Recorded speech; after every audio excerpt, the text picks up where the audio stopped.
En 2016, je me préparais pour le championnat du monde de triathlon. En me préparant à cette compétition-là, j'ai décidé de changer ma diète alimentaire pour devenir végétarienne parce que j'avais découvert que ça m'aidait à optimiser mes performances sportives. À partir de ce moment-là, j'ai vraiment commencé à m'intéresser davantage à cette catégorie d'aliments en épicerie, puis je trouvais que l'offre actuelle était vraiment pas délicieuse, pas gourmande. Il y avait tout simplement pas beaucoup d'offres sur les tablettes à l'époque. J'ai commencé tranquillement à m'intéresser à cette idée de développer une entreprise dans ce segment-là, puis c'est une opportunité d'affaires qui m'a amené à lancer notre premier produit, un mélange à glace molle à base d'avoine, et ça a été un franc succès parce qu'on était les premiers au Canada à innover puis à lancer un produit de ce genre-là.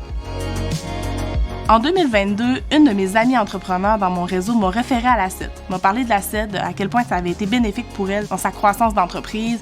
Puis à ce moment-là, j'avais vraiment besoin d'être accompagnée pour bien gérer ma croissance, que ce soit au niveau des finances, des RH, que ce soit d'une stratégie de vente. Donc, j'ai approché l'ACET pour m'accompagner à travers ces étapes-là. Lors de mon parcours à l'ACET, on a accompli plusieurs éléments clés au niveau d'optimiser nos processus à l'interne, de préparer ma première ronde de financement. J'ai aussi été accompagnée au niveau des ressources humaines, donc j'ai eu accès à une multitude de coachs, de personnes expertes dans leur domaine pour m'aider à vraiment peaufiner mon plan de croissance puis passer au prochain niveau.